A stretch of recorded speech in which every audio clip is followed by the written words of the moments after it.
Hello friends, good morning. चलिए आज का दिन भी शुरू कर लेते हैं एक पोर्ट्रेट ड्राइंग से, जो कि आप स्क्रीन पे देख सकते हो कौन सा पोर्ट्रेट ड्राइंग है। ये मुझे रिक्वेस्ट आया था इंस्टाग्राम से, तो फिर इसको शुरू कर लेते हैं। मैं ग्रिड मेथड फॉलो कर रहा हूँ, अभी ग्रिड बना रहा हूँ, तो इसको बनाना है। चलिए ग्रिड तो बन गया है। अभी हम आउटलाइन शुरू कर लेते हैं। आउटलाइन ख़त्म होने के बाद शेडिंग करेंगे, ठीक है। तो फिर ये जो ग्रिड मेथड है, इसको मेजरमेंट करने के लिए थोड़ा देख के संभल के करना पड़ता है। अगर इधर उधर हो गया ना थोड़ा बहुत, तो फिर शेप ठीक से नहीं आ रहा है, प्रोपोर्शन ठीक से नहीं बैठ रहा है, तो इसलिए मेजरमेंट थोड़ा देख के कर लेना चाहिए। और अब जो हेयर है ना, तो उसको मैं शेड करने के लिए चारकोल पाउडर ही यूज़ कर रहा हूँ। चारकोल पाउडर को, वो चारकोल पेंसिल जो है ना, उसको घिस के मैं फिर से उसको पाउडर बना दिया, और वो पाउडर ब्रश को इस्तेमाल करके इसको मैं शेड कर रहा हूँ। और उसको लेयर बाय लेयर बढ़ाना पड़ता है एट ए टाइम। अगर एक ही बार में आपको डार्क करना है तो डार्क नहीं हो पाएगा। डार्क होगा लेकिन उतना अच्छा नहीं दिखेगा। जब आप हाईलाइट करोगे ना, तो फिर ढंग से हाईलाइट नहीं होगा, ठीक से हाईलाइट नहीं होगा। आपको प्रेशर देना पड़ेगा कि हाईलाइट करने के लिए, वो वैसा नहीं होना चाहिए। अगर ब्रश आप हल्के हल्के से किए हो ना, तो फिर मोनो ज़ीरो इरेज़र या कोई भी इरेज़र हो, उसमें अगर आपको हाईलाइट करना है तो आराम से हो जाता है। अगर आप हल्के से ब्रश का प्रेशर न देकर बहुत हल्के से किए हो, तो फिर वो आसानी से हाईलाइट हो सकता है।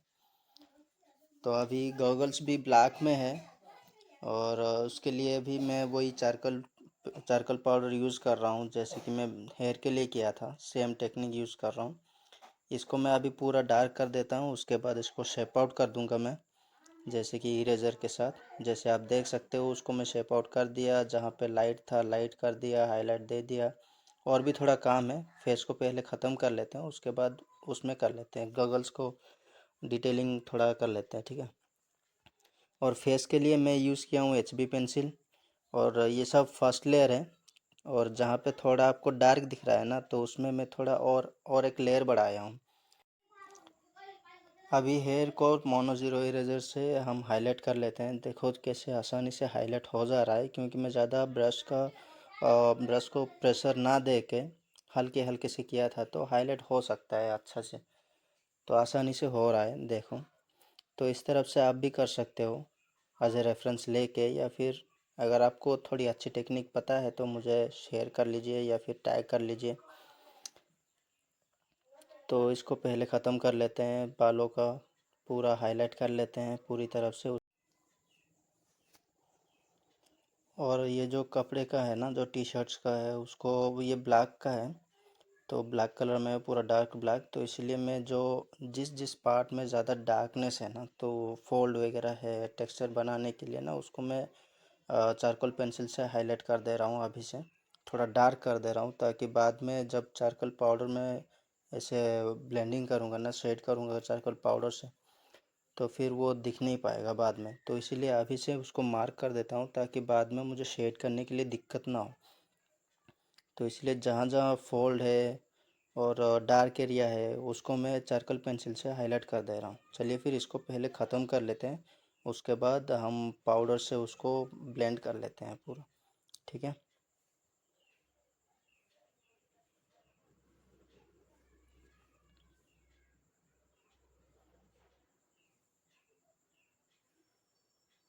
लेकिन अब जब भी लाइन करोगे ना, तो ज़्यादा प्रेशर मत दो।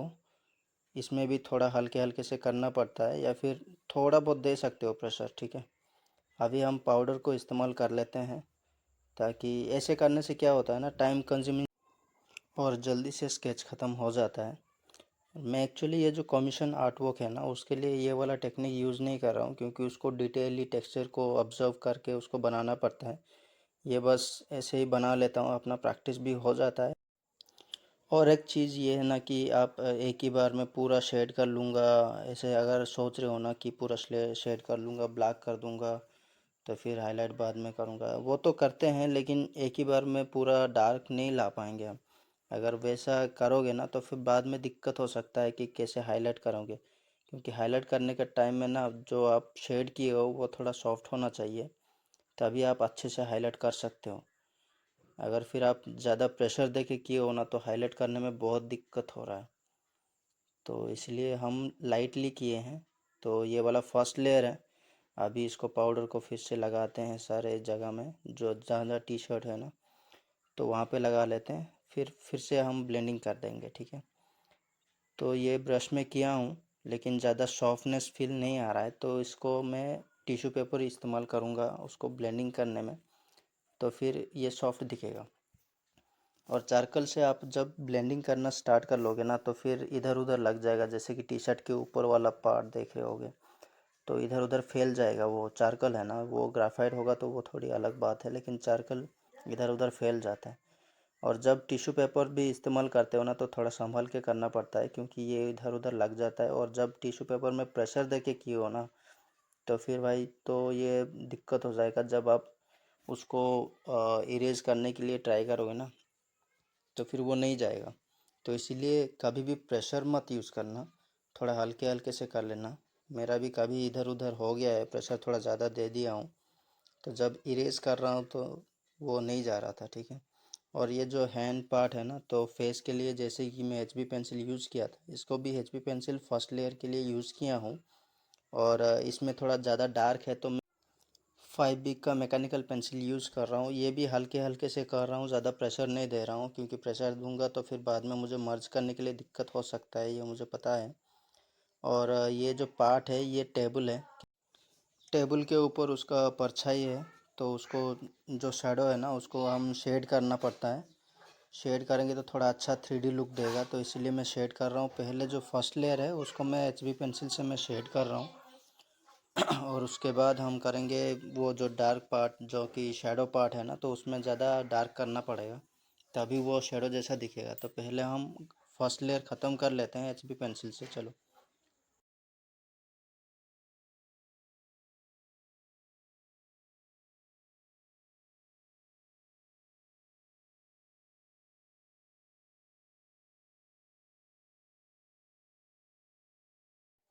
शेडिंग एक बार हो गया तो फिर उसको ब्लेंडिंग कर लेते हैं। तो पहले मैं ब्रश से कर रहा हूँ, उसके बाद टिश्यू पेपर इस्तेमाल कर रहा हूँ उसको ब्लेंड करने के लिए, ताकि सॉफ्ट फील दे।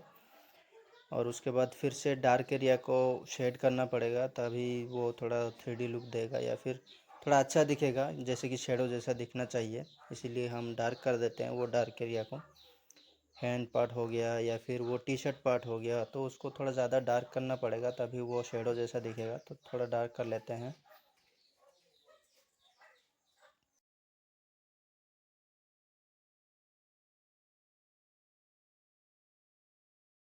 जब हम लेयर का इस्तेमाल करते हैं ना तो ड्राइंग अच्छा दिखता है, जैसे कि रियलिटी थोड़ा दिखता है। अगर आप लेयर ही इस्तेमाल नहीं करेंगे, एक ही बार में आप डार्क एरिया को डार्क कर देंगे या फिर लाइट एरिया को ऐसे ही छोड़ देंगे, तो फिर वो अच्छा नहीं दिखता है, वो जैसे कि बहुत अजीब दिखता है एक्चुअली। तो अगर आप अपना स्केच को इम्प्रूव करना चाहते हो या फिर ऐसे कुछ आगे लेके जाना चाहते हो, वन स्टेप अहेड, तो फिर आपको लेयर के ऊपर काम करना पड़ेगा, लेयर वाइज लेयर्स इसको बढ़ाना पड़ेगा, जैसे कि मैं कर रहा हूँ। पहले फर्स्ट लेयर किया, उसके बाद डार्क किया, उसको ब्लेंड किया, उसके बाद फिर से और एक लेयर बनाया, जो डार्क पार्ट है उसको डार्क कर दिया, और जो लाइट पार्ट था तो उसको फिर थोड़ा सा लाइट कर दिया। ऐसे ही लेयर के ऊपर काम करना पड़ता है। अगर आप ऐसे ही छोड़ दोगे तो फिर अच्छा नहीं दिखता है। तो चलिए, फिर ख़त्म तो हो गया। हम अभी जो ग्रिड बनाए थे ना आउटलाइन के लिए, उसको हम निकाल देते हैं पहले। अगर आप ग्रिड मेथड से स्केच बनाना है तो फिर जब ग्रिड बनाओगे ना तब ज़्यादा प्रेशर मत दो, उसको लाइटली बनाओ, ताकि आपको बाद में स्केच ख़त्म होने के बाद इरेज करने के लिए दिक्कत ना हो। नहीं तो फिर वो इरेज नहीं हो पा रहा है, ज़्यादा प्रेशर देना पड़ता है, फिर उसके बाद क्या होता है ना, पेपर ख़राब हो जाता है। और ये रहा फाइनल लुक। अगर आपको पसंद है तो सब्सक्राइब, लाइक एंड शेयर ज़रूर करना।